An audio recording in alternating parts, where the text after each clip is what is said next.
بسم اللہ الرحمن الرحیم الحمد للہ رب العالمین والصلاة والسلام علی سید المرسلین وعلی آلہ وصحبہ اجمعین ومن تبعهم بإحسان إلی یوم الدین. اعوذ باللہ من الشیطان الرجیم. بسم اللہ الرحمن الرحیم. اللہ لا الہ الا هو الحی القیوم. وقال تعالی هو اللہ الذی لا الہ الا هو عالم الغیب والشہادہ هو الرحمن الرحیم. محترم حاضرین، ہم لوگ اللہ تبارک و تعالیٰ کے اسماء حسنی اور صفات علیٰ کی فضیلت پڑھ رہے تھے، اور اس ضمن میں یہ گفتگو جاری تھی کہ اس علم کے کیا فائدے ہیں. اسی اعتبار سے اس کے فوائد کو اگر مد نظر رکھا جائے تو اسماء حسنی اور اللہ کی صفات کو جاننے کی فضیلت، اہمیت محسوس ہوتی ہے. بلکہ میں تو یہ عرض کروں کہ اگر ایک انسان اللہ تبارک و تعالیٰ کے اسماء و صفات کو اچھی طرح سے اس کے معنی اور مفہوم، اثرات و نتائج کو سامنے رکھے تو یہ کہنے پر مجبور ہوگا یا ماننے پر مجبور ہوگا کہ یہ انسان کی سب سے بڑی ضرورت ہے کہ وہ اللہ تبارک و تعالیٰ کے اسماء و صفات کی معرفت حاصل کر کے اللہ کی ذات کی معرفت حاصل کریں. اس سلسلے میں جو ہم لوگ 5 فوائد کو پڑھ چکے تھے، یہ 6واں فائدہ، جس میں میں سمجھتا ہوں کہ جو کچھ ذکر کیا ہے صاحب کتاب نے اور میں کچھ اللہ کی توفیق سے انشاءاللہ بیان کروں گا، اس پر آپ جتنا غور کریں گے یہ فائدہ اتنا زیادہ وسیع اور گہرا نظر آئے گا. اور فائدہ یوں بیان کیا انہوں نے کہ اللہ تبارک و تعالیٰ کے اسماء کا علم یہ تمام اشیاء کی اصل اور بنیاد ہے. تمام چیزوں کی، تمام علوم کی، تمام بھلائیوں کی اور خیر کی اصل اور جڑ ہے، سب کی بنیاد ہے. یہاں تک کہ اللہ کے ناموں کا جاننے والا جو حقیقی طور سے ان ناموں کے معنی اور مفہوم کو، ان کے مقتضیات کو جانتا ہے، وہ یہ ان افعال اللہ تعالیٰ کے اسماء اور صفات کے ذریعے سے اس چیز پر استدلال کرتا ہے کہ جب اللہ تبارک و تعالیٰ کے یہ نام اور یہ صفات ہیں تو اس کا تقاضا یہ ہے کہ اللہ تبارک و تعالیٰ ایسا کرے. لہذا کائنات کو جو اس نے پیدا کیا، کائنات کا جو نظام چلا رہا ہے، احکامات جو بیان کیا ہے کہ ایسا کرو، ایسا مت کرو، پھر ایسا کرنے پر اللہ تبارک و تعالیٰ انعام دے گا، ایسا نہ کرنے پر انعام دے گا، یا کچھ کاموں کے کرنے اور نہ کرنے پر سزا دے گا. یہ ساری چیزیں اللہ تبارک و تعالیٰ کے اسماء و صفات کا تقاضا ہے. اور اللہ کے اسماء و صفات کو جاننے والا یہ بات استدلال کرتا ہے کہ جب اللہ تعالیٰ کا نام یہ ہے تو ضروری ہے کہ اللہ ایسا کرے. یہاں میں تھوڑا سا ذکر کروں، جو اس سے پہلے ایک درس میں کسی نے سوال پوچھا تھا کہ اللہ تبارک و تعالیٰ کے اسماء و صفات سے اس کی توحید پر استدلال کرنا، یا غیر مسلم کو اگر ہم دعوت دے رہے ہیں تو اس سے کیسے استدلال کیا جائے.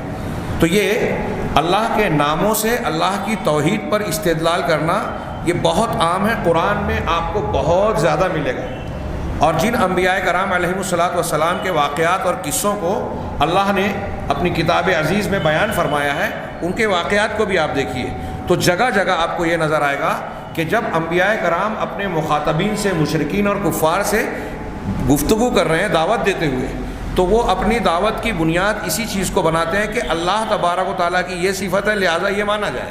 جیسے آپ نے سنا کہ حضرت ابراہیم علیہ الصلاۃ والسلام نے اپنے باپ آزر کو جو ہے خطاب کر کے جو کہا، سورہ مریم میں ان کی بڑی اچھی تقریر ہے لمبی، اس میں ایک جملہ جو شروعات کا پہلا جملہ ہے، یا ابتی لما تعبد ما لا يسمع ولا يبصر ولا يغني عنك شيئا.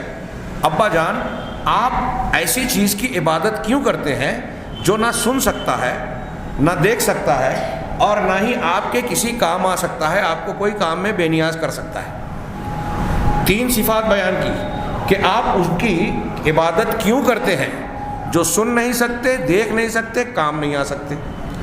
اس کا مطلب یہ کہ عبادت کے لائق وہ ذات ہوگی جو ہماری دعا، ہم جب عبادت کر رہے ہیں تو اپنی حاجت پیش کرتے ہیں کہ اللہ، یا جس کو ہم پکار رہے ہیں کہ یہ چیز مجھے دے، اس چیز سے بچا، تو گویا ہماری دعا کی قبولیت یا اثر کا پہلا نقطہ یہ ہوتا ہے کہ جس کو ہم پکار رہے ہیں وہ ہماری پکار کو سننے والا ہو،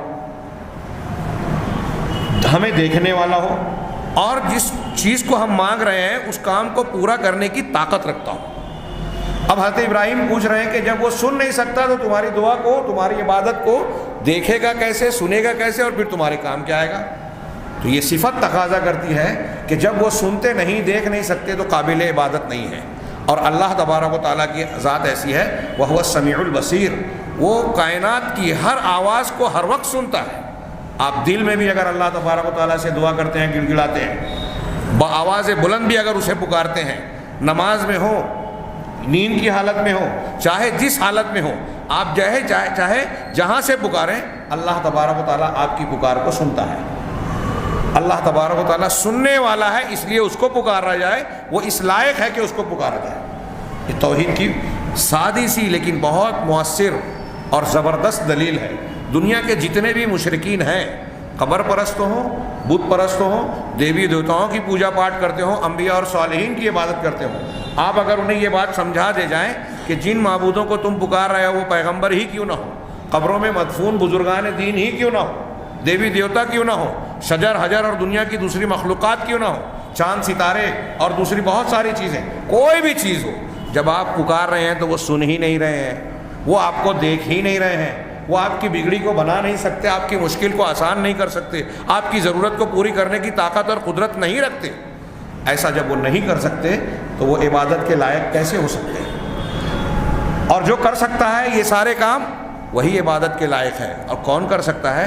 قرآن نے جا بجا اپنا تعارف قرآن نے بتایا، اللہ تبارک و تعالیٰ ہی ہے جو ہر پکارنے والے کی پکار کو سنتا ہے۔ اللہ تبارک و تعالیٰ نے اپنے نبی کے مخاطبین کو بھی سوال کرتے ہوئے کہا، اَمَّن يُجِيبُ الْمُضْطَرَّ إِذَا دَعَاهُ وَيَكْشِفُ السُّوءَ وَيَجْعَلُكُمْ خُلَفَاءَ الْأَرْضِ أَإِلَٰهٌ مَّعَ اللَّهِ قَلِيلًا مَا تَذَكَّرُونَ، کہ کون ہے وہ ذات، بھلا بتاؤ کیا وہ ذات جو ایک مضطر مجبور انسان کی پکار کو سنتا ہے، جب وہ مجبور اپنی مجبوری میں اللہ کو پکارتا ہے، جب ندا لگاتا ہے، دعا کرتا ہے، تو کیا وہ ذات اَمَّن يُجِيبُ الْمُضْطَرَّ إِذَا دَعَاهُ وَيَكْشِفُ السُّوءَ، اور وہ طاقت رکھتا ہے کہ برائی کو، تکلیف کو ہٹا دے، وَيَجْعَلُكُمْ خُلَفَاءَ الْأَرْضِ، اور تم کو زمین میں ایک دوسرے کا جانشین بناتا ہے، ایک نسل چلی گئی دوسری نسل کو پیدا کیا، وہ اللہ۔ أَإِلَٰهٌ مَّعَ اللَّهِ، کیا اللہ کے ساتھ کوئی اور الہ اور معبود ہوگا؟ غور کیجئے، یہ میں نے ایک مثال دی، انبیاء کی دعوت اور قرآن کی دعوت میں آپ کو سب سے زیادہ اللہ تبارک و تعالیٰ کی ربوبیت سے استدلال ملے گا۔ اس قرآن کا آغاز ہوا الحمدللہ رب العالمین، تمام تعریف اللہ کے لیے۔ کیوں ہے اللہ کے لیے؟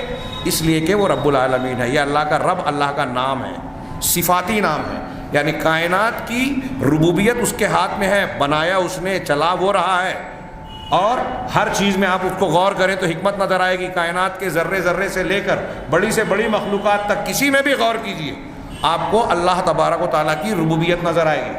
جس نے پیدا کیا وہ پیدا کرنے پر قدرت اور طاقت رکھتا ہے، وہ اس کو چلانے، اس نظام کو بنانے کی طاقت اور قدرت رکھتا ہے، اور وہی اس لائق ہے کہ اس کو پکارا جائے اور اس بات پر یقین رکھا جائے کہ عبادت کے لائق بس وہی ہے۔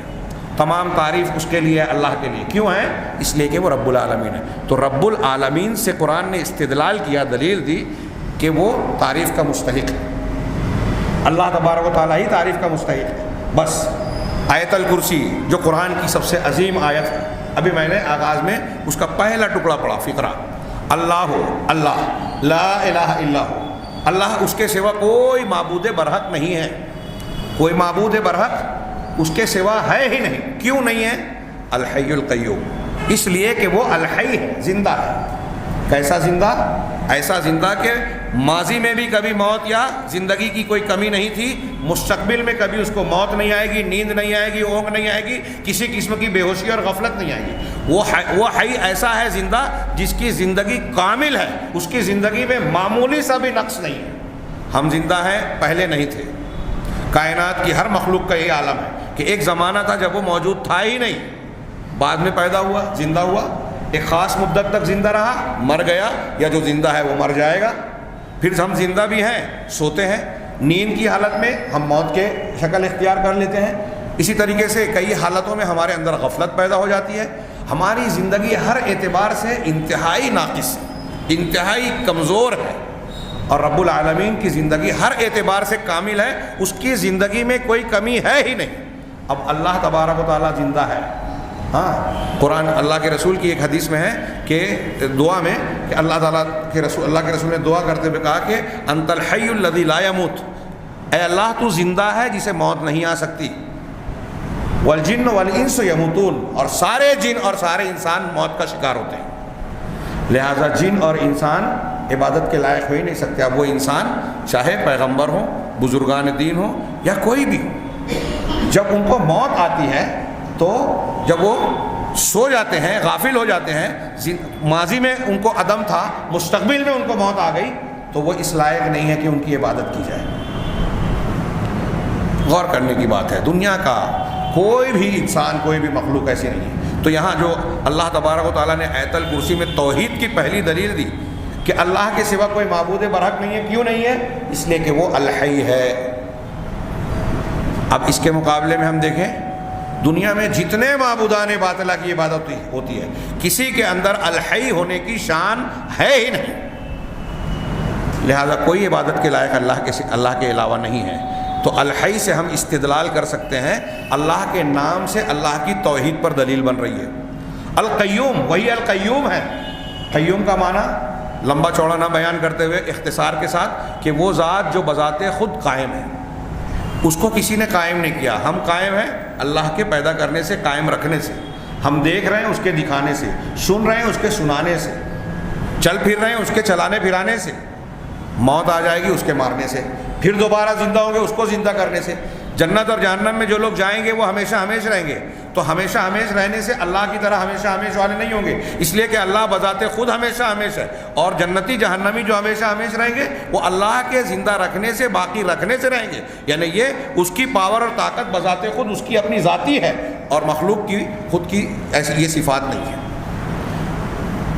اور قیوم کا دوسرا معنی یا اس کے معنی میں یہ بھی شامل ہے کہ جو دوسروں کو قائم رکھتا ہے، القائم بذاتی والمقیم لغیرہ، اپنی ذات کو قائم رکھنے والا بذات خود اور دوسروں کو قائم رکھنے والا۔ یہ زمین کا نظام چل رہا ہے، دن رات، موسموں کی تبدیلی، صبح اور شام کا گردش کرنا، ستاروں اور سیاروں کی گردش، کائنات کا نظام ہم دیکھ رہے ہیں، فضائے بسیط کتنی وسیع ہے ہم کو نہیں پتہ، یہ سارا نظام چلا رہا ہے کون؟ سنبھالے ہوئے ہے۔ یہ سورج اپنی جگہ پہ ٹکا ہوا ہے، گردش کر رہا ہے، جتنے فاصلے پر ہے اس سے کم نہیں ہو جاتا۔ لوگ کہتے ہیں کہ جتنی دور سورج ہے زمین سے، اگر اس سے آدھا کم ہو جائے تو یہاں کی ہر چیز جل جائے، آدھا دور اور ہو جائے تو جتنی چیزیں دنیا میں ہیں زمین میں سب جم جائے گی ٹھنڈک سے، یہاں زندگی رہے گی ہی نہیں۔ اس کا مطلب ایک خاص فاصلے پر رکھ کر سورج کو اس طرح سے اللہ نے چراغ بنا دیا دنیا والوں کے لیے کہ یہاں کی زندگی کے لیے وہ معاون و مددگار ہے، یہاں کی زندگی کے لیے مفید ہے۔ آسمانوں کو، زمین کو، پیڑ پودوں کو، حیوانات کو، ساری کائنات کی نظام میں سے چیزوں میں سے کسی کو بھی غور کرو، ہر چیز ایک دقیق نظام کے ساتھ رواں دواں ہے، جاری اور ساری ہے، کہیں کوئی آپ کو نقص، خامی، عیب نظر نہیں آئے گا۔ تو یہ ظاہر سی بات ہے کہ یہ نظام چل رہا ہے تو کچھ خود سے چل رہا ہے کیا؟ یہ سامنے جو یہ گلدستہ موجود ہے پلاسٹک کا یا جس چیز کا بھی بناؤ، اسے اگر کوئی کہے کہ یہ خود سے بن گیا، کسی نے بنایا نہیں ہے، آٹومیٹک بنا ہے، تو دنیا کا کوئی بھی انسان کتنی بھی موٹی عقل والا ہے وہ مانے گا کیا؟ یہ چھوٹی سی چیز ہے ٹوپی، کوئی اسے مانے گا کیا کہ اس ٹوپی کو کسی نے نہیں بنایا، یہ خود سے بن گئی؟ یہ بات میں پیچھے بیان کر چکا ہوں۔ جب کوئی انسان یہ نہیں مانتا، کسی کی عقل یہ قبول نہیں کرتی، تو پھر دنیا کے کسی بھی انسان کی عقل یہ بھی قبول نہیں کر سکتی کہ یہ آسمان خود سے بن گیا، یہ چاند ستارے خود سے بن گئے، پیڑ پودے خود سے بن گئے، ہوائیں خود سے چل رہی ہیں، کوئی چلانے والا بنانے والا نہیں ہے، ہم زندہ ہو گئے، ہماری موت ہوتی ہے، سانسیں لیتے ہیں، ہمارے جسم کے اندر مختلف اعضاء ہیں، دل اپنی جگہ کام کر رہا ہے، معدہ اپنا کام کرتا ہے، آنتیں اپنی فرائض انجام دیتی ہیں، ہاتھ، پیر، ناک، کان، آنکھ، اوپر کے، نیچے کے، اندر کے، باہر کے جتنے اعضاء ہیں انتہائی دقیق بناوٹ کے ساتھ بنے ہوئے ہیں۔ سن اللہ الذی اتقن کل شیء، قرآن نے کہا یہ اللہ کی کاریگری ہے، بناوٹ ہے، جس نے ہر چیز کو انتہائی مہارت سے، انتہائی مضبوطی سے بنایا۔ ان میں سے کسی بھی چیز پر آپ غور کریں تو آپ کو اللہ تبارک و تعالیٰ کی تخلیق کی خوبیاں نظر آئے گی، حکمت نظر آئے گی، قدرت نظر آئے گی، اور یہ چیزیں گواہی دے گی کہ اس کا بنانے والا علیم ہے، قدیر ہے، حکیم ہے، رب ہے، پروردگار ہے وہی۔ تو اللہ کے ناموں کے ذریعے سے اس طرح استدلال ہوتا ہے. اور قرآن میں یہ بہت ہے. علامہ ابن ابی العز حنفی نے شرح العقیدہ الطحاویہ میں لکھا کہ اللہ کی توحید پر اور اس کے کاموں پر استدلال کا سب سے اعلیٰ طریقہ اس کے اسماء اور صفات ہے. سب سے اعلیٰ انداز اللہ کے ناموں کا ہے. اور انہوں نے مثال میں بیان کیا, جیسے ابھی میں نے پڑھا, هو اللہ الذی لا الہ الا هو عالم الغیب والشہادہ. اللہ ہی وہ ذات ہے جس کے سوا کوئی معبود برحق نہیں ہے, کوئی نہیں ہے اس کے سوا معبود. وہ عالم الغیب اور شہادہ ہے, کھلے اور چھپے کو جاننے والا ہے. اللہ تبارک و تعالیٰ کے علاوہ کائنات میں کوئی دوسرا ایسا نہیں ہے جو کھلے اور چھپے کو جانتا ہو, اس لیے وہ الہ کہلانے کے لائق نہیں ہے. هو الرحمن الرحیم, وہی الرحمن اور الرحیم ہے, رحمت سے بھری ہوئی ذات اور لوگوں کے ساتھ شفقت و رحمت کرنے والا. رحمان اور رحیم کا فرق کسی اور موقع پر. چونکہ وہ رحمان اور رحیم ہے, سارے احسانات ہم پر, آپ پر, دنیا کی ہر مخلوق پر اس کے احسانات, اس کا کرم اور رحمت ہی رحمت ہے. وہی ساری خوبیوں کا مالک ہے, اس لیے وہ اس لائق ہے کہ اس کی عبادت کی جائے. تو اللہ تبارک و تعالیٰ الرحمن الرحیم ہے, کوئی اور الرحمن الرحیم کی صفت سے متصف نہیں ہے. اس لیے صحیح اکیلا وہی الہ برحق یا معبود برحق کہلانے کے لائق ہے. آگے اللہ نے پھر سے استدلال کیا, هو اللہ الذی لا الہ الا هو, اللہ تبارک و تعالیٰ ہی وہ ذات ہے جس کے سوا کوئی معبود برحق نہیں. الملک القدوس السلام المؤمن المہیمن العزیز الجبار المتکبر. ان سب میں سے ایک ایک ناموں کو علامہ ابن قیم نے بڑی تفصیل سے اس آیت کی تشریح کی ہے اور بتایا کہ اللہ تعالیٰ الملک ہے, بادشاہ, کامل بادشاہ ہے, دنیا کے بادشاہوں کی طرح نہیں جو اپنی بادشاہت کو چلانے کے لیے اپنے اندر قوت نہیں رکھتے. معاونین, مددگار, وزراء, سپاہیوں اور بہت سارے مددگاروں کی ضرورت مند ہوتے ہیں. اسی طریقے سے ان کی بادشاہت کامل بادشاہت بھی نہیں ہے, وہ رعایا کے بادشاہ ہیں. رعایا چوری چھپے بہت سارے قانون کی خلاف ورزیاں کرتے ہیں, بادشاہ کے حقوق میں خیانت کرتے ہیں اور بادشاہ کو پتہ ہی نہیں چلتا. لیکن اللہ ایسا نہیں ہے, اس کی ملکیت یا اس کا الملک ہونا, بادشاہ ہونا, کامل بادشاہت کا حامل ہے. اس کی بادشاہت میں کوئی کمی نہیں ہے, وہ کسی وزیر کا, کسی مددگار کا محتاج بھی نہیں ہے. اور ایسا بھی نہیں ہے کہ کائنات کا کوئی ایک ذرہ, ایک انسان, ایک بچہ, ایک عورت کوئی گناہ کرے, چوری چھپے, 17 پردوں میں, لاکھوں پردوں میں چھپ کر, کسی چٹان کی کھو میں گھس کر, غار میں رہ کر کوئی اگر کوئی گناہ کرتا ہے, اس بادشاہ کو اس کا علم نہ ہو, ایسا نہیں ہو سکتا. وہ عالم الغیب و شہادہ وہی ہے, اس لیے الملک وہی ہے, کامل بادشاہت اسی کے لیے ہے. المہیمن ہے, اس کا تسلط ہے, سب پر اس کا کنٹرول ہے. ایسا بادشاہ نہیں ہے کہ کہلانے کو تو بادشاہ کہلائے لیکن اپنی رعایا پر, اپنی سلطنت پر اس کا پورا کنٹرول نہ ہو. اس ناموں پر غور کرتے جائیے.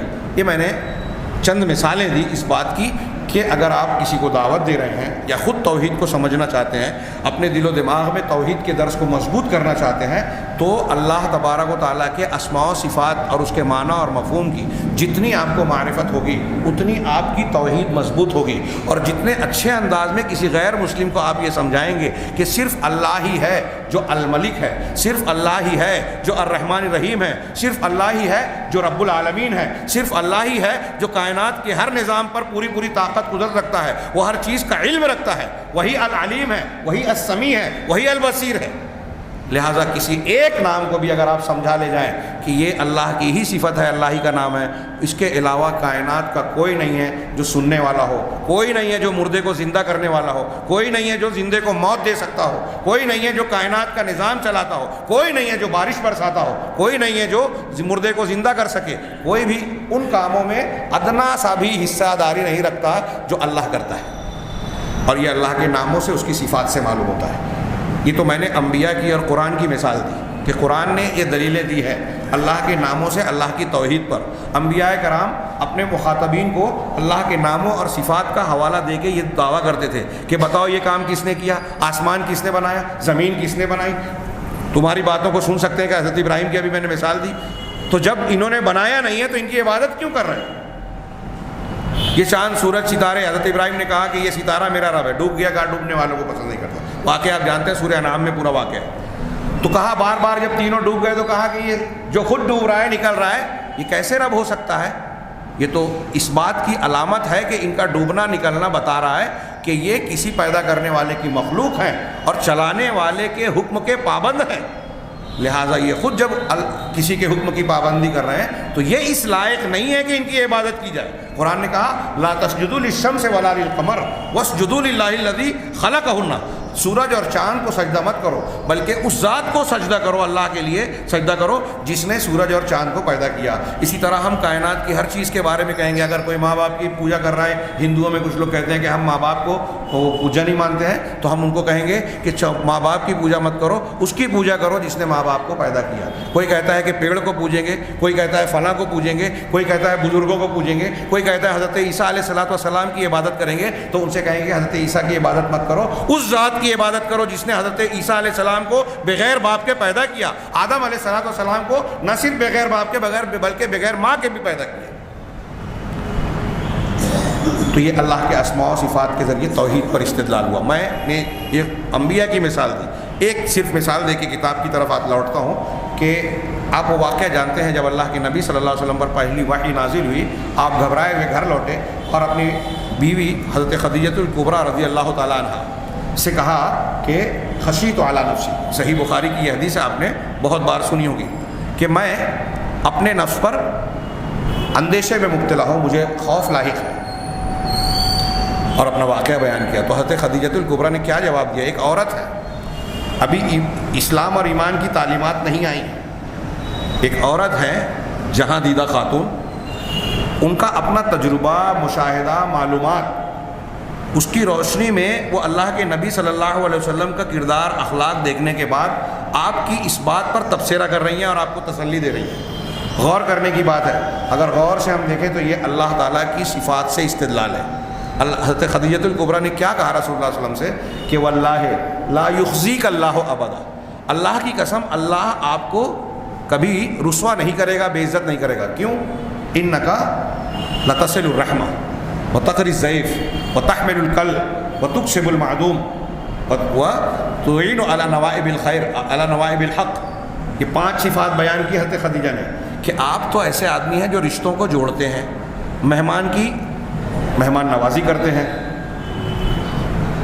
اور جس کے پاس کچھ نہیں ہوتا اس کو کما کے دیتے ہیں، مصیبت زدہ کو مصیبت پر مدد کرتے ہیں۔ جس کے اندر یہ خوبیاں ہو اس کو اللہ رسوا نہیں کر سکتا۔ یہ حضرت خدیجہ الکبریٰ کس بنیاد پر کہہ رہی ہے؟ کائنات کا مشاہدہ کرنے کے بعد، زندگی کے معلومات جو حاصل تھی، انہوں نے یہ دیکھا کہ جو آدمی اچھا ہوتا ہے اس کا انجام برا نہیں ہوتا۔ آج ہم اور آپ بھی اگر کوئی مصیبت تکلیف آتی ہے تو ایک جاہل آدمی بھی تسلی دیتے ہوئے دوسرے کو کہتا ہے کہ تم نے کسی کے ساتھ ظلم نہیں کیا، برائی نہیں کی ہے، تو انشاءاللہ اوپر والا بھی تمہارے ساتھ کوئی ایسی بات نہیں کرے گا جو تمہارے لیے تکلیف کا باعث ہو۔ گویا وہ اپنی زبان سے یہ کہہ رہا ہے کہ اوپر والے کی یہ صفت ہے کہ وہ اچھے کے ساتھ برا اور برے کے ساتھ اچھا نہیں کر سکتا۔ یہ اللہ کے اسماء و صفات سے استدلال ہے، میں نے ایک اشارہ کیا۔ اب دیکھیے کہ یہ بھی کہہ رہے ہیں کہ جو شخص اللہ کے ناموں کو جانتا ہے، اللہ کی صفات سے واقف ہے، اس کا جتنا علم رکھے گا وہ اللہ تبارک و تعالیٰ کی صفات سے اور افعال سے یہ استدلال کرے گا کہ اللہ تبارک و تعالیٰ کیا کام کرے گا، کیا نہیں کرے گا، کون سی شریعت اور قانون دے گا، کون سی شریعت اور قانون نہیں بنائے گا، یہ اللہ تبارک و تعالیٰ کرے گا۔ اس لیے کہ اللہ سبحانہ و تعالیٰ وہی کام کرتا ہے، وہ آدمی یہ جانے گا جو اس کے اسماء اور صفات کا تقاضا ہے۔ جیسے ابھی میں نے کہا نا کہ ایک جاہل آدمی بھی یہ بولتا ہے، گویا اس کی فطرت میں یہ بات موجود ہے کہ اس کائنات کا نظام چلانے والا جب بولتے ہیں کہ قدرت کا یہ قانون ہے کہ جو غلط کام کرتا ہے اس کا انجام اچھا نہیں ہوتا، اور جو اچھا کام کرتا ہے اس کا انجام برا نہیں ہوتا۔ یہ قدرت کا قانون ہے، یعنی اللہ کا نظام ہے۔ قانون قدرت کہیں گے تو اللہ کا نظام ہوا۔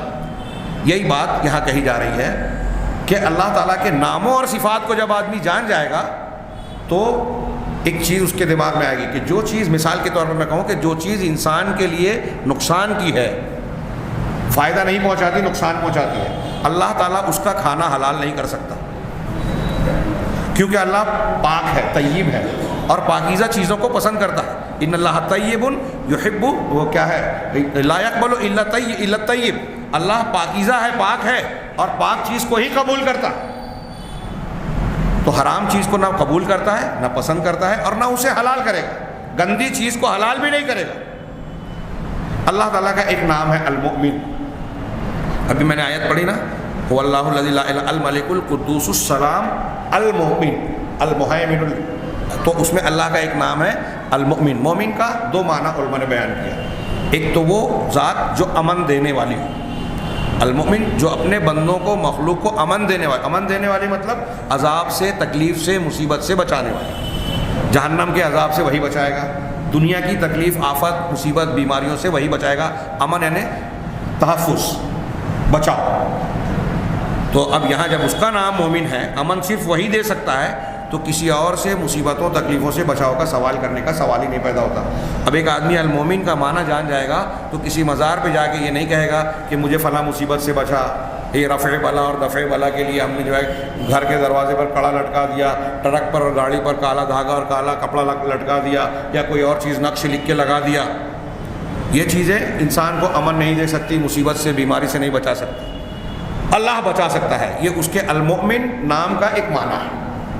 دوسرا معنی کہ اللہ تبارک و تعالیٰ وہ ذات ہے جو سچوں کی سچائی کی تصدیق کرتا ہے اور جھوٹوں کے جھوٹ کو بے نقاب کرتا ہے۔ بہت غور سے سنیے، ایک آدمی سچا ہے، سچ بول رہا ہے، کچھ لوگ اس کو نہیں مان رہے ہیں۔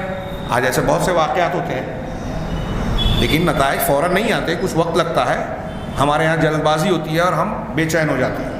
اگر آپ سچے ہیں تو آپ کی سچائی کا نتیجہ، انجام سامنے آ کر رہے گا۔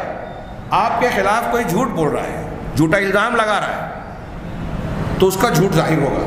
یہ اللہ تبارک و تعالیٰ کے نام المومن کا تقاضا ہے کہ اللہ ایسا کرے، اور اس سے اللہ کی ربوبیت پر بھی استدلال کیا جاتا ہے۔ اب اس چیز کو ہم تھوڑا سا واضح انداز میں سمجھانے کے لیے مثال دوں، عقیدے کی کتابوں میں آپ کو یہ بحث ملے گی کہ اس نام کا تقاضا ہے کہ اللہ تبارک و تعالیٰ سچے نبیوں کی تائید کرے، ایسے کام کرے کہ سچے نبیوں کی سچائی لوگوں کو سمجھ میں آ جائے۔ ایک نبی آیا جس کو اللہ نے نبی مبعوث کیا، اب وہ قوم کے سامنے یہ کہہ رہا ہے کہ میں اللہ کا بھیجا ہوا پیغمبر ہوں، اور وہ سچا ہے، تو اللہ کی ربوبیت کا، اس کے رب ہونے کا اور المؤمن ہونے کا تقاضا ہے، اس کے نام کا تقاضا ہے کہ وہ اس سچے رسول کی سچائی کو لوگوں کے سامنے بیان کرے، کھولے۔ یہی وجہ ہے کہ ان کے سچ کو ظاہر کرنے کے لیے اللہ تبارک تعالیٰ ان کو معجزات دیتا ہے، وہ جو باتیں کہتے ہیں اس کی تائید کرتا ہے۔ نبی کریم صلی اللہ علیہ وسلم کو، تمام انبیاء کی بہت ساری مثالیں ہیں، میں اللہ کے نبی صلی اللہ علیہ وسلم کے ایک دو معجزے کی مثال دوں یا پیشین گوئی کی۔ اللہ کے رسول صلی اللہ علیہ وسلم نے جو پیشین گوئی کی، پیشین گوئیوں کی کئی قسمیں ہیں۔ ایک پیشین گوئی وہ ہے جو آپ نے آج کی اور کل پرسوں میں اس کا نتیجہ اور رزلٹ آ گیا۔ ایک پیشین گوئی وہ ہے جو آپ نے آج کی اور کئی سالوں کے بعد آپ کی حیات طیبہ میں، آپ کی زندگی میں اس کا نتیجہ آیا۔ ایک پیشین گوئی وہ ہے جو آپ کی وفات کے فوراً بعد یا کچھ دنوں بعد تک آیا۔ ایک پیشین گوئی وہ ہے جو آپ کی وفات کے برسوں بعد سامنے آئی اور آپ نے وہ واضح کر دیا۔ ایک پیشین گوئی وہ ہے جو درمیانی مدت میں، جیسے ابھی ہم گزر رہے ہیں، کہ آپ کے زمانے سے ایک لمبے عرصے کے بعد کا زمانہ ہے۔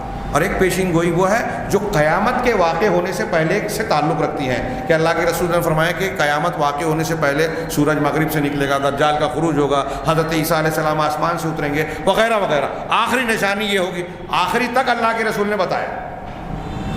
تو کچھ چیزیں تو ہونی ہیں، اور آپ نے جو پیشین گوئیاں بیان کی، جیسے مثال کے طور پہ جب غزوہ بدر کا موقع ہوا، رات میں اللہ کے نبی صلی اللہ علیہ وسلم، کل جنگ ہونے والی ہے، آج رات میں آپ میدان جنگ میں صحابہ کرام کو بتا رہے ہیں، ھذا مصرع فلان، ھذا مصرع فلان، ھذا مصرع فلان، کہ یہ فلاں کے پچھاڑے جانے کا، مارے جانے کا مقام ہے۔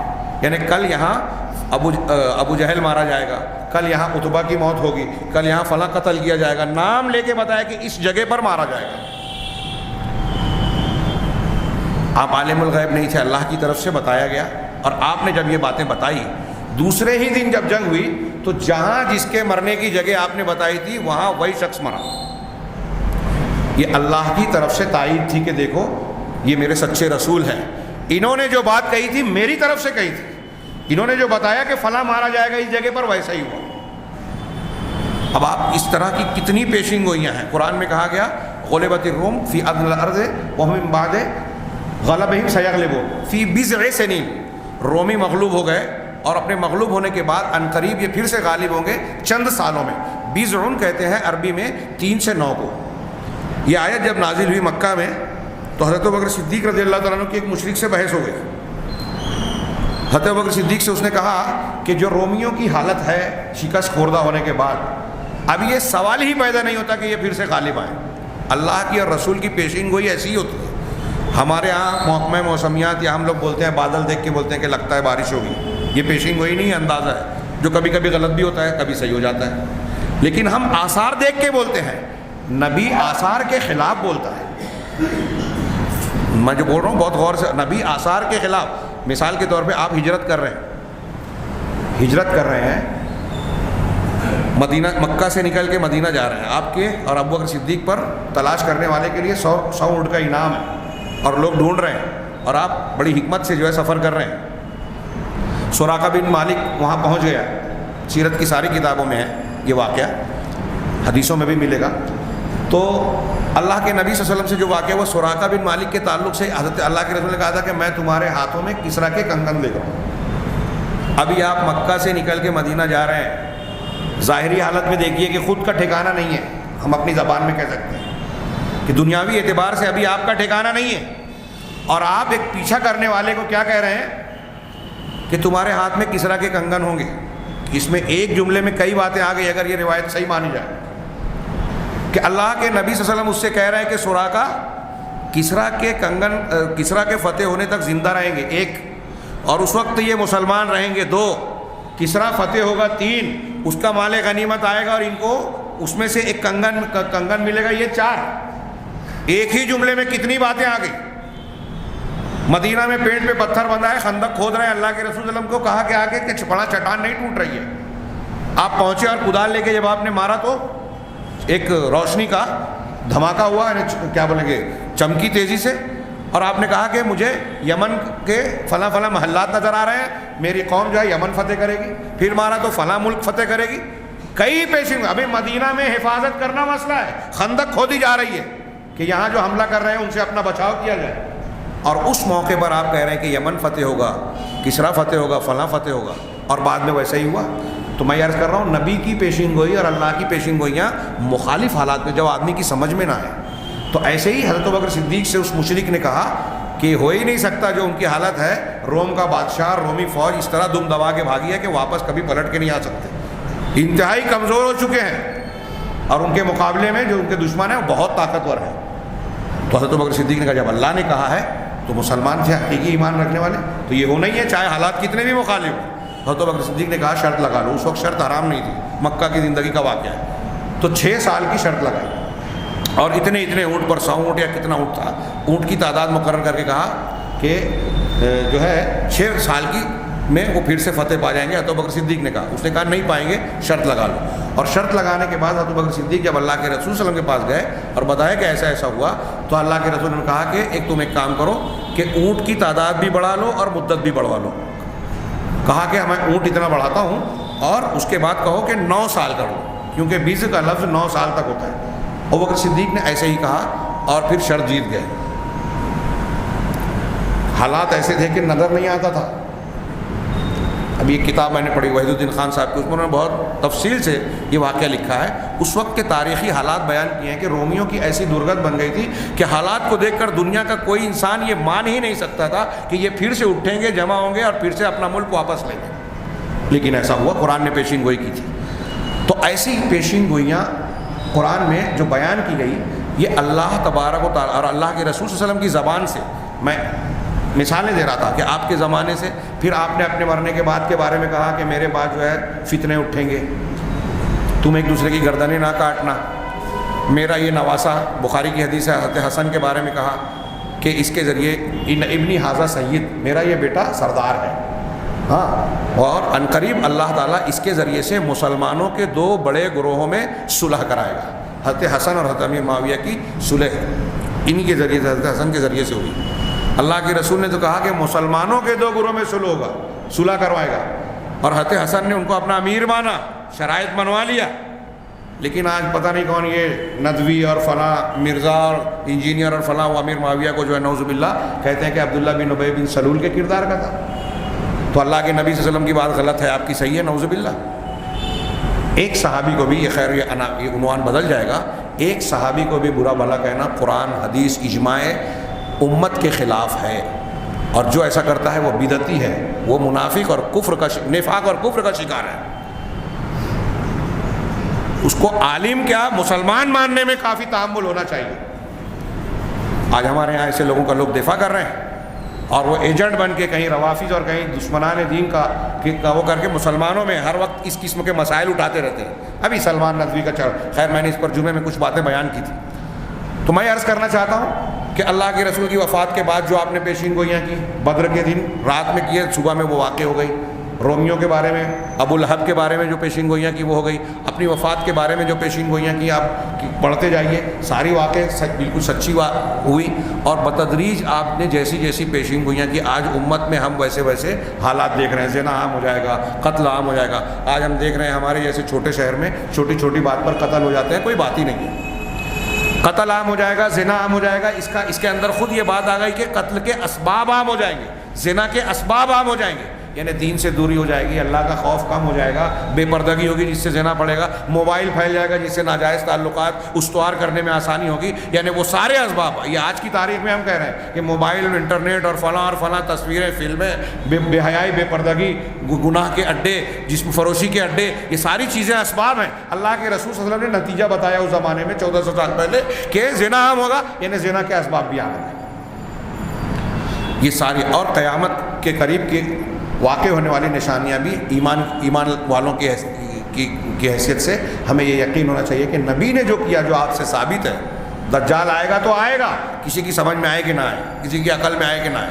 حضرت عیسیٰ آسمان سے اتریں گے، کوئی قادیانی اس کے بارے میں کچھ بھی الٹی سیدھی بات کہے، کوئی سر سید احمد خان یا کوئی دوسرے لوگ، فراہی صاحب، مودودی صاحب، فلاں صاحب، کتنے بھی عقل والے اور مفکر اعظم کیوں نہ ہو، اللہ کے رسول سے ثابت کوئی پیشین گوئی ہے، ہم اس پر ایمان رکھتے ہیں۔ کیوں؟ اس لیے کہ اللہ المومن ہے، رب ہے، اور المومن کا یہ کام ہے کہ اپنے سچے رسول کی بات کی تائید کرتا ہے، اور اسی کی طرف سے اللہ کے رسول نے یہ باتیں بیان بھی کی اللہ کی طرف سے۔ تو سچے رسول نے جو جو کہا اللہ نے اس کو ویسا کر کے دکھایا اور کر رہا ہے اور قیامت تک کرتا رہے گا۔ جھوٹا اگر کوئی آتا ہے، جھوٹا رسول، ایک رسول آیا اور اس نے کہا کہ میں رسول ہوں، وہ رسول نہیں ہے اور کہہ رہا ہے کہ میں رسول ہوں، تو اللہ اسے چھوڑ دے گا کیا؟ اگر اللہ اسے چھوڑ دے تو یہ اللہ کے لیے عیب کی بات ہوگی، عیب کی، نقص کی۔ اس کو ایسے سمجھو کہ آج اگر ہمارے درمیان کوئی آدمی آئے اور کہے کہ میں صدر جمہوریہ کا آدمی ہوں، اس کا سیکریٹری ہوں، کسی نے پولیس کو فون کر دیا کہ ایک آدمی آ کے یہ دعویٰ کر رہا ہے کہ وہ صدر جمہوریہ کا نمائندہ ہے، پولیس والے آئے، اس سے پوچھے کہ بھائی اپنا کارڈ بتاؤ، اس نے کارڈ بتایا، چیک کیا تو پتہ چلا کہ یہ جعلی ہے، تو کیا کرے گا؟ اس کو چھوڑ دیں گے؟ اس کا کارڈ اور کاغذات جمع کر کے اس کو چھوڑ دیں گے؟ صدر جمہوریہ، وزیر اعظم، بلکہ یہ تو اونچی پوسٹ ہو گئی، ملک کے اعلیٰ عہدے ہو گئے۔ ہمارے یہاں اگر کوئی ادارہ ہے، کوئی اسکول ہے، کوئی مدرسہ ہے، کوئی کالج ہے، یا اور کوئی قسم کا ادارہ، اس ادارے کے ذمہ دار ہونے کا کوئی دعویٰ کرے کہ میں وہاں کا ٹرسٹی ہوں، میں وہاں کا سیکریٹری ہوں، اور وہ نہیں ہے اور پکڑا جائے تو کیا ہوگا؟ اس پہ 420 کا کیس لگا کے جیل میں ڈال دیا جائے۔ ایک آدمی جو دنیا کے عام کسی عہدیدار کا نمائندہ ہونے کا جھوٹا دعویٰ کرتا ہے تو دنیا کا قانون اسے نہیں چھوڑتا۔ اب ایک آدمی یہ دعویٰ کرے کہ میں اللہ کا نمائندہ ہوں، اللہ کا نبی اور رسول ہوں، تو اللہ چھوڑ دے گا کیا؟ اگر اللہ چھوڑ دے گا تو اس کا قانون یا اس کی اسماء و صفات کی کمزوری ہوگی۔ یہی وجہ ہے، اللہ تعالیٰ کمزوریوں سے، عیب سے پاک ہے۔ یہی وجہ ہے کہ تاریخ میں مسیلمہ کذاب سے لے کر آج تک یا اس سے پہلے بھی کسی نے بھی اگر جھوٹی نبوت کا دعویٰ کیا اور اس نے اگر توبہ نہیں کی تو اس کا انجام اچھا نہیں ہوا۔ کسی بھی مدعی نبوت کا انجام اچھا نہیں ہوا، آپ تاریخ پڑھ لو۔ اور ان کا جھوٹ قدم قدم پر اللہ نے ظاہر کیا۔ مسیلمہ کذاب جس قوم میں تھا، بنو حنیفہ میں، دعویٰ کیا میں نبی ہوں، تو تفسیر کی کتابیں علامہ قرطبی وغیرہ نے نقل کیا یہ واقعہ کہ اس نے، ہو سکتا ہے میں غلطی کر رہا ہوں لیکن یہ واقعہ ہے حوالے کے سلسلے میں، کہ اس سے کسی نے کہا، قوم کے لوگوں نے کہا کہ آپ نبی ہیں، نبوت کا کے دعوے دار ہے؟ کہا ہاں میں نبی ہوں۔ تو کہا دیکھیے اللہ تعالیٰ اپنے نبی کی دعاؤں کو قبول کرتا ہے. ہمارے کنویں میں پانی بہت کم ہو گیا ہے, آپ آئیے کچھ دعا ہوا کر دیجئے تاکہ پانی بڑھ جائے. اس نے کہا ضرور, چلو میں دعا کر دیتا ہوں اور اپنا تھوک ڈال دوں گا, وہ پانی بڑھ جائے گا. یہ گیا, کچھ دعائیں پڑھی اور اس کے بعد اب تھوکا, کنویں کے اندر تھوکا تو واقعہ کہتا ہے کہ کنویں میں جو تھوڑا موڑا پانی تھا وہ بھی سوکھ گیا. الٹا کہا. یہ اللہ کے المومن اور الرب ہونے کا نتیجہ ہے کہ اس نے اپنے بندوں کے لیے انتظام کیا کہ جو جھوٹا مدعی نبوت ہے تم ہوشیار ہو جاؤ, اس سے دھوکہ مت کھاؤ. وہ جو دعویٰ کر رہا ہے, حالات واقعات اس کی تائید نہیں کر رہے ہیں کہ وہ سچا ہے, بلکہ یہ کہہ رہے ہیں کہ یہ جھوٹا ہے. یہ اللہ کا انتظام ہے. اللہ نے جیسے ہمارے لیے کھانے کا انتظام کیا, پانی کا انتظام کیا, سانس لینے کے لیے ہوا کا انتظام کیا, پہننے کے لیے کپڑے کا انتظام کیا, ویسے ہی اس نے ہدایت کے لیے سچے نبیوں کا انتظام کیا. تو سچے نبیوں کا انتظام کیا, وہ بتاتا ہے کہ یہ سچے نبی ہیں, دلیلیں دیتا ہے, معجزات عطا کرتا ہے. اور جو جھوٹا دعویٰ کرتا ہے اللہ بتا دیتا ہے کہ یہ جھوٹا ہے, دھوکہ نہیں کھانا. اب اگر کوئی سچے نبی کی نبوت کا انکار کرے تو وہ اللہ کی ربوبیت کا منکر ہے. غور سے سنیے, یہ اسماء و صفات کا منکر. اللہ کے اسماء و صفات, اللہ کے رب ہونے کا تقاضا یہ ہے کہ جیسے اس نے ہم کو کھانا پینا دیا ہے, نبی بھی دے, ہدایت دے. اب سچے رسول کی ہدایت اور قرآن کی ہدایت کا اگر کوئی انکار کر رہا ہے تو اللہ کے رب ہونے کا انکار کر رہا ہے. وہ یہ تو کہہ رہا ہے کہ مجھے اللہ نے کھانا پینا دیا, لہسن پیاز دیا, لیکن اس بات کو ماننے سے انکار کر رہا ہے کہ اس نے قرآن دیا, محمد صلی اللہ علیہ وسلم اور آپ کی حدیث صحیحہ ہم کو عطا کی ہماری ہدایت اور کامیابی کا نسخہ بتانے کے لیے. یہ اللہ کی ربوبیت کا حصہ ہے. اور نبی کی تائید یہ المومن. اب مرزا غلام احمد قادیانی کی زندگی پڑھیے. ہندوستان برطانوی حکومت نے جس کو نبی بنایا تھا مسلمانوں کو پست کرنے کے لیے, تو آپ علامہ احسان علی ظہیر کی کتاب ہے القادیانیہ, اس میں ایک چیپٹر ہی انہوں نے بتایا ہے پیشین گوئیوں کا. مرزا غلام محمد قادیانی نے جتنی بھی پیشین گوئیاں کی, 1 2 5 7 نہیں, 20 25 بھی نہیں, کئی 100 پیشین گوئیاں کی اس نے, کوئی ایک پیشین گوئی بھی اس کی صحیح نہیں ہوئی, ایک بھی. اس نے کہا پادری آتم اتنے دن میں مر جائے گا, اس سے کئی زیادہ زندہ رہا. اس نے مولانا ثناء اللہ امرتسری رحمہ اللہ کو بددعا دے کے پہلے کہا کہ ہم میں سے جو جھوٹا ہے سچے کی زندگی میں طاعون یا ہیضے میں مر جائے. جو جھوٹا ہے وہ پہلے مرے, اور طاعون یا ہیضے دو میں سے کسی ایک بیماری. پہلے اس نے اشتہار چھاپا, مولانا ثناء اللہ کے پاس بھیجا, مولانا ثناء اللہ امرتسری رحمہ اللہ نے آمین کہا, اور اس کے بعد دوسرے دن اس نے پھر دوسرا اشتہار چھاپا اور کہا کہ میں نے جو مولوی ثناء اللہ اور اپنے درمیان جو بددعا کی ہے, دعا اور بددعا کی ہے, اس کی تائید اللہ تعالیٰ نے آسمان سے کر دی. جبرائیل نے آ کے مجھ سے کہا کہ یہ اللہ کی طرف سے تائید ہو گئی. اب اس کے بعد مرزا غلام احمد قادیانی 1908 میں ہیضے کی بیماری میں لاہور میں مرتا ہے. لاہور میں مرا, اور لاہور سے ریل میں اس کی لاش رکھ کے قادیان لائی گئی. دیکھیے ہر بات دلالت کر رہی ہے کہ وہ جھوٹا نبی ہے. لاہور میں مرا, پاخانے میں مرا. آج وہ لوگ اس پر کیس کر دیے تھے, ایک امام صاحب نے کیرلا میں بیان کیا یہ بات کہ وہ پاخانے میں مرا تو کیس کر دیا تھا قادیانی نے. تو لوگوں نے کتابیں بھیجی کہ خود اس کے بیٹے نے یہ بیان دیا ہے, اور مرنے سے پہلے وہ بار بار پاخانہ جانے سے انتہائی نحیف ہو گیا تو اس کے منہ سے پاخانہ آنے لگا. یہ اس کے بیٹے کا بیان ہے, مرزا بشیر کا. یہ خود اس کے برے انجام کی دلیل ہے. میں جو کہہ رہا ہوں ہر جھوٹے نبی کا انجام گندا ہوتا ہے, برا ہوتا ہے. منہ سے پاخانہ آنے لگا اور پھر پاخانے میں جا کے مرا. پھر نبی جہاں وفات پاتے ہیں وہیں دفن ہوتے ہیں. یہ لاہور میں مرا اور لاہور میں دفن نہیں ہوا, دفن ہوتا ہے. اور یہ مرزا غلام احمد قادیانی ٹرین کو شیطانی سواری بولتا تھا, اس کی لاش ریل میں ہی گئی. ہاں, اور 1908 میں یہ مرا. مولانا ثناء اللہ امرتسری رحمہ اللہ کی وفات 1948 میں ہوئی. ہندوستان پاکستان الگ ہوا, پنجاب میں جو مسائل پیدا ہوئے, قتل و غارت گری کا ماحول مچا, تو ایک پہلوان ان کو اپنے کاندھے پہ رکھ کے اس بارڈر کے اس پار لے گئے سرگودا میں. بعد میں ان کی وفات ہوئی 48, یعنی 40 سال زندہ رہے. جبکہ مرزا کہہ رہا ہے کہ اللہ نے تائید کر دیا کہ ہمیں سچے کی زندگی میں جھوٹا مرے گا, تو اللہ نے 40 سال تک مولانا ثناء اللہ امرتسری کو زندہ رکھ کر اپنے المومن ہونے کے نام کے تقاضے کو پورا کیا کہ یہ سچے ہیں, مرزا جھوٹا تھا. ایسی آپ مختلف چیزیں دیکھ سکتے ہیں, وقت بہت کم ہے, میں باتوں کو پورا کروں کہ جو شخص اللہ کے اسماء و صفات کو جانتا ہے وہ اسماء و صفات کے ذریعے سے کائنات کی ہر چیز کو اور بہت سارے معاملات کی حکمتوں کو جانتا ہے، اور اللہ تبارک و تعالیٰ کے بارے میں اس کو یہ معرفت حاصل ہوتی ہے کہ وہ کون سا کام کرے گا، کون سا حکم دے گا، اور کائنات کا جو بھی نظام اللہ تعالیٰ چلا رہا ہے ان اسماء و صفات کے معنی کی روشنی میں وہ عارف بالاسماء و صفات جانتا ہے کہ اللہ تبارک و تعالیٰ بندوں کے ساتھ، مخلوق کے ساتھ جو بھی کر رہا ہے یا تو اس کا عدل ہے یا اس کا فضل ہے۔ اگر کسی کو سزا دے رہا ہے اللہ تعالیٰ، ہم لوگ چیخنے چلانے لگتے ہیں کہ ارے میرے گھر میں اتنی جلدی جلدی میت ہو رہی ہے، فلاں پر ایک کے بعد ایک اتنی مصیبت آ رہی ہے، فلاں کو یہ ہو رہا ہے، فلاں کو وہ ہو رہا ہے، مسلمانوں کے پر اتنی مصیبتیں آ رہی ہیں اور مدد نہیں آ رہی ہے۔ اللہ تبارک و تعالیٰ بندوں پر ظلم نہیں کرتا۔ جب ہم اللہ کے اسماء و صفات کو پڑھیں گے صحیح ڈھنگ سے تو یہ مانیں گے کہ اللہ تعالیٰ کسی پر ظلم نہیں کرتا، بلکہ اگر وہ کسی کو جہنم میں ڈال رہا ہے، کسی کو کوئی سزا دے رہا ہے تو یہ اس کا عدل ہے، انصاف ہے۔ اور اگر کسی کو جنت دے رہا ہے، نعمتوں سے نواز رہا ہے، عہدے، منصب اور اچھا نام دے رہا ہے، یا کوئی بھی نعمت سے نواز رہا ہے تو یہ اس کا فضل، اس کا کرم، اس کی رحمت ہے۔ اللہ کا جتنا بھی بندوں کو نوازش ہے اور جو کچھ کر رہا ہے، جو معاملات کر رہا ہے، سارے کے سارے کام یہی دو چیزوں کے بیچ میں ہے، اللہ کا یا تو عدل ہے یا فضل ہے، اور یہ عدل اور فضل اللہ کے اسماء و صفات کا تقاضا ہے۔ جیسا کہ میں نے کچھ مثالیں بیان کی، تو اس کی حمد، اس کی حکمت، اس کا فضل اور اس کا عدل جن باتوں کا تقاضا کرتے ہیں اللہ تبارک و تعالیٰ انہی چیزوں کو انجام دیتا ہے۔ لہٰذا اللہ تبارک و تعالیٰ کی تمام خبریں جو اللہ نے دی وہ سچ ہے، اس لیے کہ اللہ جھوٹ نہیں بولتا، جھوٹ سے پاک ہے۔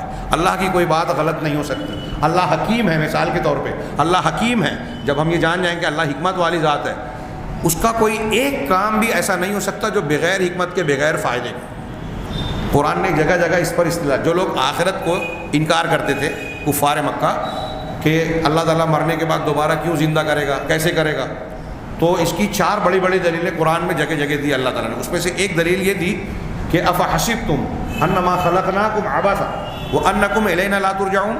یہ دلیل قرآن نے کئی جگہ دی، یہ میں نے ایک جگہ کی آیت پڑھی صرف سورہ مومنون کے آخر کی۔ کیا تم یہ سمجھتے ہو انما خلقناکم عبثا کہ ہم نے تم کو عبث، بیکار پیدا کر دیا، کوئی مقصد نہیں ہے پیدا کرنے کا؟ جب اللہ کی ذات حکیم ہے تو وہ بیکار کام کر سکتا ہے؟ سوال ہی پیدا نہیں ہوتا۔ تو اللہ کے حکیم ہونے سے یہ بات ہم کو معلوم ہوتی ہے کہ اللہ کا کوئی کام بے مقصد ہو ہی نہیں سکتا۔ اگر اس نے ایک کیڑا بنایا، ہم دیوار پہ دیکھتے ہیں ایک چھپکلی، تو ایک آدمی سوچتا ہے کہ جب اللہ تعالیٰ ہر چیز کو مقصد سے پیدا تو اس چھپکلی کا کیا فائدہ ہے؟ ہو سکتا ہے 30-40 سال پہلے تک یا 100 سال پہلے تک یہ چھپکلی کے اور ابھی چند سالوں پہلے تک مچھر اور کیڑے مکوڑوں کے پیدا ہونے کا مقصد سمجھ میں نہ آتا ہو، لیکن آج سائنس والے ہر کیڑے، ہر جانور کے وجود کا فائدہ بتاتے ہیں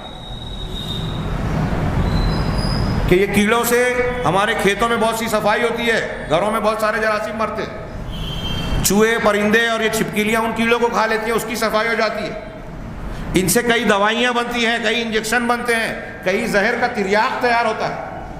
ان کے بہت سارے فائدے ہیں جو ابھی ہمیں نہیں معلوم، تحقیقات اور تجربات جاری ہیں۔ آج کے زمانے میں تو جس ملک کا جو کیڑا ہے وہ پیٹنٹ ہو رہا ہے، کیڑوں کی اسمگلنگ ہو رہی تھی کہ ان کیڑوں کے ذریعے سے ہم کو فائدہ حاصل ہو، کہ پیٹنٹ کر لیا جائے اور ہماری کمپنی، ہمارا ملک اس کی دوا بنائے، اس کا ویکسین بنائے، اس کی فلاں چیز بنائے اور اس کو پیسہ کمائے۔ تو بہت ساری چیزیں ان کی تو نہیں ہے چیز نکمی کوئی زمانے میں۔ جب ہم یہ کہتے ہیں، شاعر یہ کہہ رہا ہے کہ دنیا کے اندر کوئی ایک چیز جو پتھر ہم چلتے چلتے جس کو ٹھوکر مار دیتے ہیں، وہ پتھر بھی بیکار نہیں ہے، کوئی چیز بیکار نہیں ہے۔ تو جب ہم یہ کہہ رہے ہیں تو ہم اللہ تعالیٰ کے ایک نام کے معنی کو وہ تفسیر کر رہے ہیں کہ اللہ حکیم ہے، وہ کوئی کام نکما بیکار کر ہی نہیں سکتا، عبث اور لہو کام، باطل کام کر ہی نہیں سکتا۔ تو ایسے ہی آپ اللہ کے ناموں کو سمجھ کر غور کرتے جائیں گے تو جو کام بھی کائنات میں ہو رہا ہے، جو معاملات ہو رہے ہیں، نظام جاری ہے، وہ اللہ کے اسماء و صفات کے تقاضے کی شکل میں آپ کو نظر آئے گا۔ تو اس سے ہم یہ فائدہ یہ کر سکتے ہیں کہ فلاں کام اللہ نہیں کر سکتا، اس لیے کہ اللہ تبارک و تعالیٰ کی ذات اس سے پاک ہے، جھوٹ نہیں بول سکتا، کسی پر اللہ ظلم نہیں کر سکتا کیونکہ اللہ کی ذات اس سے پاک ہے۔ اسی طریقے سے اللہ تبارک و تعالیٰ کی شان کے جو لائق نہ ہو، اللہ وہ کام نہیں کر سکتا۔ کوئی ایسا کام جو اس کے مقام، اس کی عظمت، اس کی کبریائی، اس کے وقار کے خلاف ہو، ایسا کر ہی نہیں سکتا اللہ۔ ایسی کتنی چیزیں ہیں، جیسے یہی جھوٹ کی بات ہے، ظلم کی بات ہے، اللہ کسی پر کوئی ظلم نہیں کرتا. تو اب اگر کسی کو اگر جہنم میں ڈال رہے ہیں پروردگار تو اللہ کا ظلم نہیں ہے. ہمیں کبھی کبھی اپنی عقل کے ٹیڑھے پن سے لگتا ہے کہ فلاں کام ایسے ہی ہو گیا، سمجھ میں نہیں آتا. منافقین کہتے تھے کہ یہ محمد صلی اللہ علیہ وسلم اور اللہ کے رسول علیہم دائرۃ السوء والی قرآن کی آیت کہ ان کا برا ہونے والا ہے. اللہ تبارک تعالیٰ نے جو رسول اللہ نے جو وعدے کیے ان سے وہ بس ایسے ہی دھوکے کی باتیں ہیں. یہ محمد اپنے نبی کی اور صحابہ کی مدد نہیں کرے گا. احد کے موقع پر منافقین نے یہ کہا، اللہ نے اس کے جواب میں قرآن نازل کیا. یہ اللہ کے ساتھ بدگمانی ہے، اللہ کے ساتھ بدگمانی یہ بہت بڑا جرم ہے. علامہ ابن قیم کہتے ہیں ہم میں سے اکثر انسان اگر اپنے دل کو ٹٹولیں گے، اپنے کردار اور خیالات کو جانچیں گے تو ہمیں لگے گا کہ ہم میں سے ہر شخص کہیں نہ کہیں اللہ سے بدگمانی کا شکار ہو جاتا ہے. ارے ہم دعا مانگ رہے ہیں، اللہ تو دعا قبول ہی نہیں کر رہا ہے. کوئی یہ سوچتا ہے، یا میرے ہی ساتھ ایسا ہوتا ہے، میرا بیٹا ایسا نالائق نکل گیا جبکہ میں نے کوئی ایسا کام نہیں کیا تھا، میری بیوی ایسی ہے، میرا شوہر ایسا ہے. ہم کو ایسے اللہ تبارک و تعالیٰ نے جو ہم کو دیا ہے اس میں ہم کو شکایت ہو رہی ہے. میرے ابا ایسے ہیں تو آپ کے اپنے ابا کے ابا ہونے پر شکایت ہے، جبکہ آپ غور کریں گے تو اللہ آپ کے ابا کو ابا کس نے بنایا؟ اللہ نے بنایا. جس کو والد بنایا آپ کا اللہ نے، اللہ کے علم کے مطابق وہی آپ کے والد ہونے کا حقدار تھا. کیا اللہ تعالیٰ آپ سے مشورہ کرتا کہ آپ کا باپ کون ہونا چاہیے؟ پیدا کرنے سے پہلے یہ پوچھتا؟ ہم لوگ بولتے ہیں جیسے کہیں سے نکلنے لگے بارش ہوگی، ارے ابھی بارش ہونی تھی کیا؟ غور نہیں کرتے ہم کیا بول رہے ہیں. ابھی بارش ہونی تھی مطلب یہ کہ اللہ تعالیٰ آپ سے مشورہ کرے کہ بارش کب برسائے. ہمارے گھر میں ابھی میت ہونی تھی کیا؟ فلاں کام ابھی ہونا تھا کیا؟ یہ زمانے کو گالی دینا ہے نا. آپ نے حدیث قدسی سنی ہے کہ یؤذینی ابن آدم، ابن آدم مجھے گالی دیتا ہے، تکلیف دیتا ہے. اللہ کو تکلیف کوئی نہیں دیتا، یعنی وہ چیز جو اللہ کو بری لگتی ہے. کیوں کیسے تکلیف دیتا ہے؟ یسب الدہر، کہ بندہ زمانے کو گالی دیتا ہے. وہ انا الدہر اقلب اللیل والنہار، بخاری مسلم کی حدیث ہے کہ میں ہی زمانہ ہوں، دن اور رات کو میں پلٹتا ہوں. میں ہی زمانہ ہوں کا مطلب ظاہر اللہ کا نام نہیں ہے، یعنی زمانے کی الٹ پھیر اللہ کرتا ہے. اس اعتبار سے زمانہ کہا کہ میں زمانہ ہوں. اب اگر کوئی زمانے کی الٹ پھیر کو برا کہتا ہے، اپنی طرف سے کہتا ہے کہ فلاں مہینہ منحوس ہے، اس میں شادی نہیں کرنا چاہیے، فلاں دن میں جو ہے فلاں اچھا کام نہیں کرنا چاہیے، فلاں چیز منحوس ہے، اور فلاں اپنی طور سے کہہ رہا ہے، تو وہ اللہ تبارک و تعالیٰ کو گالی دے رہا ہے، اللہ تبارک و تعالیٰ کو ایذا پہنچا رہا ہے. اس قسم کی چیزیں آپ غور کرتے جائیے تو ہمارے، ابھی چھوڑیے ان لوگوں کو جو مشرک ہیں، جو قبر پرست ہیں، بدعتی ہیں، جو قرآن و حدیث کو ماننے کا دعویٰ کرتے ہیں، وہ ایسی کئی باتیں اپنی زبان سے نکالتے ہیں. اور جو اس قسم کی بات اپنی زبان سے نکال رہا ہے وہ اللہ تبارک و تعالیٰ کی توحید نہیں جانتا، اللہ سے کی معرفت نہیں رکھتا، وہ اللہ کے اسماء و صفات کو نہیں جانتا. اگر اللہ کے اسماء و صفات کو جانتا ہے تو وہ کبھی نہیں بولے گا کہ یار وقت سے پہلے فلاں مر گیا. کبھی بولتے ہیں نا ایک جوان آدمی مر گیا اچانک. ایک صاحب اپنے لڑکے کو پڑھانے لے گئے، بمبئی میں ایکسیڈنٹ ہوا ان کے سامنے، ان کے نوجوان بیٹے کا ایکسیڈنٹ ہوا اور مر گیا. تو اب لوگ ارے وقت سے پہلے مر گیا. کسی کی موت اس کے وقت سے پہلے نہیں ہوتی، چاہے بچپن میں مر رہا ہوں، چاہے ماں کے پیٹ میں مر گیا ہوں، چاہے ہم کو پہلے سے نہ محسوس ہو، اچانک موت ہو رہی ہے. تو جس کو ہم اچانک کہتے ہیں وہ اچانک ہمارے اعتبار سے، کہ ہم کو پہلے سے اندازہ یا خیال نہیں تھا، اس اعتبار سے وہ اچانک ہے. ورنہ اللہ کے علم میں اس کے مرنے کا وقت، مرنے کا سبب، مرنے کی جگہ سب طے تھی. ایک سانس بھی زیادہ اور کم نہیں ہوئی اللہ کے حساب سے. یہ ہمارے ایمان کا حصہ ہونا چاہیے. اس بات کی میں کئی دلیلیں دے سکتا ہوں لیکن وقت کافی زیادہ ہو رہا ہے. آج یہ بحث ختم کرنی تھی ہر حال میں. تو اللہ تبارک و تعالیٰ نے اپنے قرآن میں اور اپنے رسولوں کی زبانی جو اپنے ناموں کو اور صفات کو اور افعال کو بیان کیا ہے، اور یہ بھی بیان کیا ہے کہ کون سی چیز اللہ تبارک و تعالیٰ کے لائق ہے، شایع نشان ہے کہ اللہ کو ایسا کرنا چاہیے، اللہ کو ایسا ہونا چاہیے، اور کون سی چیز ایسی ہے جس سے اللہ تبارک و تعالیٰ کی ذات بلند و بالا ہے، برتر ہے اور بلند ہے. یہ ساری چیزوں کو جب انسان اور بندہ جانے گا تو اللہ کی معرفت حاصل ہوگی، اور یہ جان جائے گا کہ اللہ تعالیٰ ہر چیز پر قادر ہے، ہر چیز اللہ کے علم میں ہے. اللہ تعالیٰ کا کوئی کام حکمت سے خالی نہیں ہے. جو اللہ تعالیٰ کسی کو انعام اور نعمت دے رہا ہے وہ اللہ کا فضل و کرم ہے. جو اللہ تعالیٰ کسی کو سزا دے رہا ہے، حادثہ کا شکار ہو رہا ہے، تو یا تو وہ اللہ کی آزمائش ہے، امتحان ہے، یا پھر اللہ تبارک و تعالیٰ کا انتقام ہے. یہ بھی اس کے ناموں اور اس کے انصاف کا تقاضا ہے. وہ ظلم نہیں کرتا، اس کے انصاف کا تقاضا ہے. مشرک کو شرک کرنے والے کو اللہ تعالیٰ جہنم میں ڈالے گا. یہ ڈالنا ہی چاہیے اگر شرک پر مرتا ہے. کیونکہ اگر آپ کی بیوی کسی اور مرد سے تعلق رکھے تو کیا آپ کی غیرت گوارا کرے گی؟ نہیں، لیکن اللہ کا بندہ اگر اللہ کے بندگی کے سوا کسی اور کی بندگی کرتا ہے، کسی اور کے سامنے سر جھکاتا ہے، کسی اور کے سامنے بکرا اور فلاں ذبح کر کے اس کی عبادت کرتا ہے، کسی اور کی جے پکارتا ہے، تو یہ اللہ تبارک و تعالیٰ کی غیرت کو للکار رہا ہے۔ اس کو اگر اللہ معاف کر دے تو یہ اللہ کی کمزوری ہوگی، توہین ہوگی، گستاخی ہوگی، اور اللہ تعالیٰ عیوب سے پاک ہے۔ لہذا شرک پر مرنے والا، کفر پر مرنے والا کبھی بھی جہنم سے باہر نہیں آئے گا۔ یہ اللہ کا عدل ہے، اللہ کے اسماء و صفات کا تقاضا ہے کہ اس کو معاف نہ کرے۔ ایسے ہی جتنی بھی چیزیں آپ غور کرتے جائیں تو سارے کام اور افعال، کائنات کا نظام اللہ تبارک و تعالیٰ کی مشیت، اس کے قضاء اور قدر، اس کی حکمت اور اس کے جو ہے اسماء و صفات کے تقاضوں کے درمیان گردش کرتی ہے۔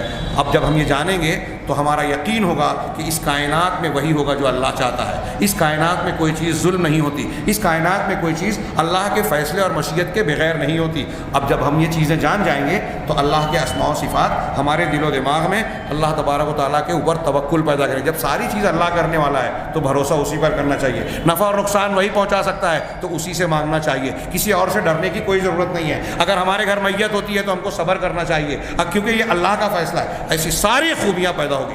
اسی لیے اگلا نقطہ انہوں نے بیان کیا، میں نے یہ بہت اختصار میں اور کچھ پہلو اس کے چھوڑ دیے کیونکہ اب اگر اور مزید تفصیل کروں تو وقت بہت زیادہ ہو جائے گا۔ یہ 2-4 جملوں میں یہ تیسرا آخری 2 نقطے میں بیان کر کے یہ بحث ختم کرتا ہوں کہ 7واں فائدہ انہوں نے بتایا کہ اللہ کے اسماء و صفات کی جانکاری کے بارے میں کہ جو شخص اس کو جانتا ہے وہ بہت ہی نفع بخش تجارت کرتا ہے، کیونکہ اس تجارت کے ذریعے سے اس علم کو حاصل کر کے وہ جس چیز کو حاصل کرتا ہے وہ دل کا سکون ہے، دنیا اور آخرت میں تحفظ کا اطمینان ہے۔ دنیا کی کوئی نیند کی گولی، کوئی نشے کی چیز، ڈاکٹر کی دی ہوئی کوئی بھی مسکن اس طرح کا سکون نہیں دے سکتی جیسا آدمی اللہ کے ذکر سے، اللہ کے اسماء و صفات کی معرفت کے ذریعے سے، اللہ کی پہچان کے ذریعے سے جو سکون حاصل کرتا ہے۔ یہ دنیا میں سکون حاصل ہوگا اور آخرت میں قیامت کے دن فردوس میں اور جنت میں اس کو مقام حاصل ہوگا۔ ہاں، اللہ تبارک و تعالیٰ کے وجہ کریم کا دیدار نصیب ہوگا اس شخص کے لیے جو اللہ تعالیٰ کی معرفت رکھتا ہے اور پھر اس معرفت کے تقاضوں کی تکمیل کرتا ہے۔ اللہ کے عذاب سے، اس کی ناراضگی سے دنیا میں، برزخ میں اور آخرت میں وہ شخص محبوب ہوگا۔ وہ شخص اتنا زیادہ، ہر انسان اتنا زیادہ یہ چیزیں پائے گا جتنا وہ اللہ کے اسماء و صفات کو اور معرفت کو حاصل کرتا جائے گا اور اس کے تقاضے کو پورا کرتے جائے گا، اور اس کے مطابق جب ناموں کو پہچانے گا، اللہ تعالیٰ مجھے دیکھ رہا ہے تو گناہ نہیں کرے گا، گناہ ہو گیا تو توبہ کرے گا۔ اس کو معلوم ہے کہ اللہ غفور الرحیم ہے تو کتنا بڑا بھی گناہ ہو جائے اللہ سے توبہ کرے گا اور امید رکھے گا کہ اللہ میری توبہ قبول کرے گا۔ اللہ تبارک و تعالیٰ اپنے بندوں پر بہت احسان کرنے والا ہے۔ جب یہ جانے گا بندہ اسماء و صفات کے حوالے سے، اللہ کے کاموں کے حوالے سے، تو اللہ تبارک و تعالیٰ کے سامنے جھک جائے گا، کیونکہ جو احسان کرتا ہے اس کی محبت دل میں پیدا ہونا فطری بات ہے۔ تو اس طرح سے وہ بندہ جتنا اللہ کو پہچانے گا اتنا اللہ کی طرف متوجہ ہوگا، اتنی دل میں محبت ہوگی، اتنی اللہ تبارک و تعالیٰ کے حقوق کی ادائیگی کا، اس کی شریعت کی پابندی کا، اس کی منع کی ہوئی چیزوں سے دور رہنے کا جذبہ پیدا ہوگا۔ اور جب اللہ سے محبت ہوگی تو اللہ کے محبوب لوگوں سے محبت ہوگی۔ یہ ایمان کی تکمیل کا حصہ ہے۔ اس کا میں نے یہاں اسی مسجد میں غالباً خطبہ دیا ہے پورا کہ آج ہم دیکھیں گے نا تو اس تقاضے پر پورا کرنے والے آپ کو مسلمانوں میں نظر نہیں آئیں گے۔ میری دوستی کس سے ہے؟ جس پر میرا دل آ رہا ہے، میرے نفس کی تسکین ہو رہی ہے۔ اصولوں کی بنیاد پر دوستی کرنے والا، دشمنی کرنے والا آج آپ کو نظر نہیں آئے گا کہ یہ حق پر ہے تو میں اس کا ساتھ دوں گا، یہ ناحق ہے تو اس کا ساتھ نہیں دوں گا۔ یہ ایک جملہ سامنے رکھیے، اور آج ہم اپنے آپ کو ٹٹولے، دوسروں کی بات مت کیجیے۔ آج لوگ سب کے آخرت کی فکر کرتے تو دوسروں کی آخرت کی، اور اپنے لیے غیبت، چغلی، الزام تراشی سب جائز۔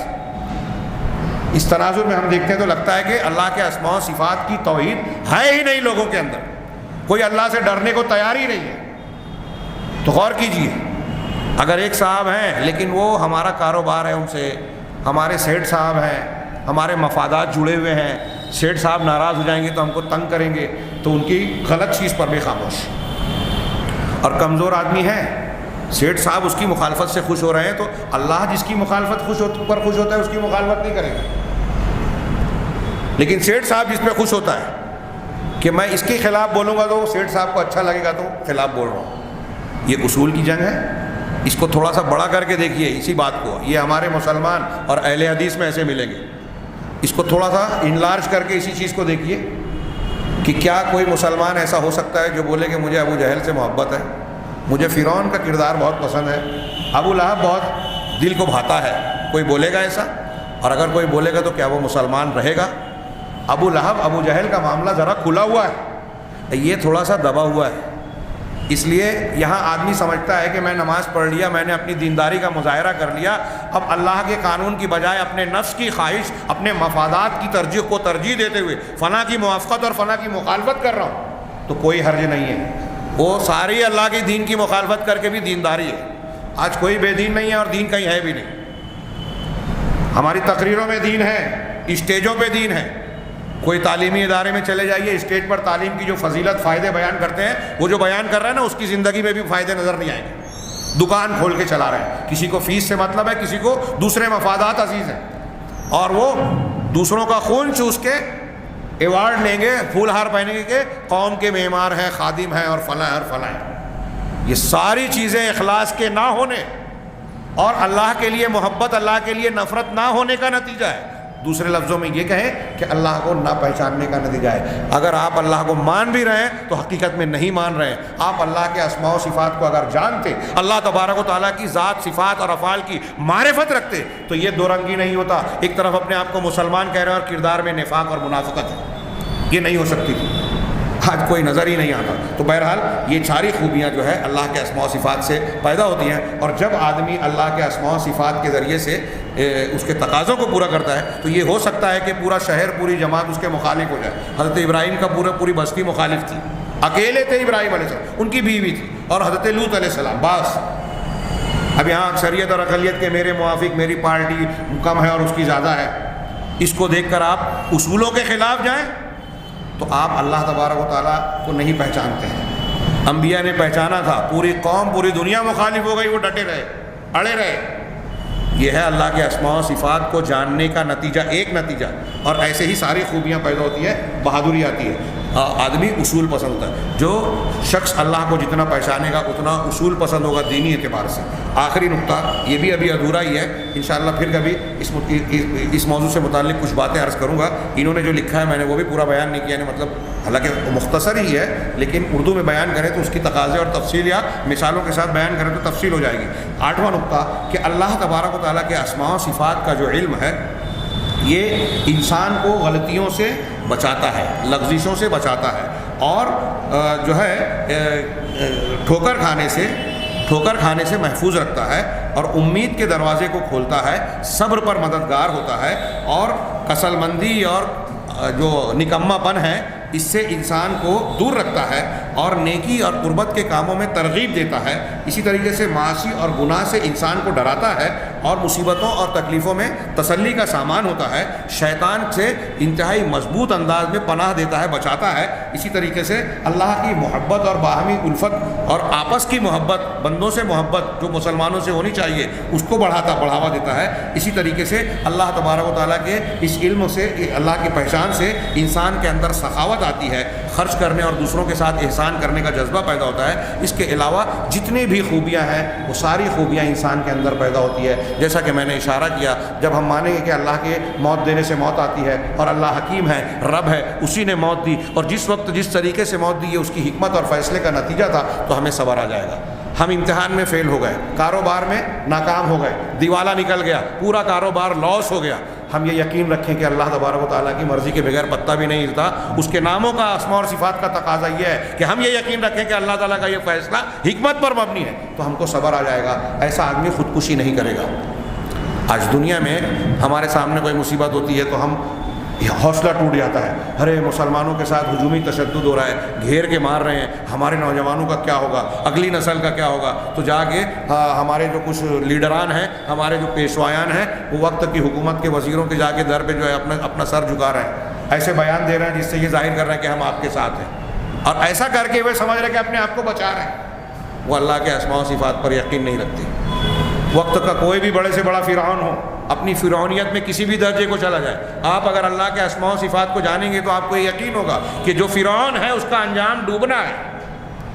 اور جو موسیٰ علیہ السلام کے نقش قدم پر چلنے والے، وہ بظاہر کتنے بھی کمزور ہو جائیں، اللہ تبارک تعالیٰ دریاؤں میں ان کے لیے راستہ پیدا کرے گا اور بچائے گا. یہ اللہ اگر بندہ اللہ کو پہچانے گا تو ایسے زندگی کے ہر مرحلے میں اس کی معرفت، اس کو اللہ کی معرفت اس کی رہنمائی کرے گی۔ اللہ تبارک و تعالیٰ سے دعا ہے کہ وہ اپنی ذات صفات کی ہمیں حقیقی معنوں میں معرفت عطا فرمائے۔ اس معرفت کے جو اثرات اس کتاب میں آگے 2 چیپٹر انہوں نے بیان کیے کہ اس کے اسماء و صفات کی جانکاری کے آثار و نتائج کیا ہوتے ہیں، لیکن وہ چیزیں میں نے کچھ اشاروں میں گزشتہ دروس میں اور آج کے درس میں اشارتاً بیان کر دی۔ یہاں یہ بیان ختم ہوگا، انشاءاللہ اگلے درس میں ہم ایمان کی دوسری بنیاد پر بحث شروع کریں گے، اللہ تعالیٰ کے فرشتوں پر ایمان۔ اللہ تبارک تعالیٰ سے دعا ہے کہ وہ ہمیں ہر مرحلے میں خیر کی توفیق عطا فرمائے، دنیا اور آخرت کی کامیابی سے نوازے۔ وآخر دعوانا الحمد للہ رب العالمین۔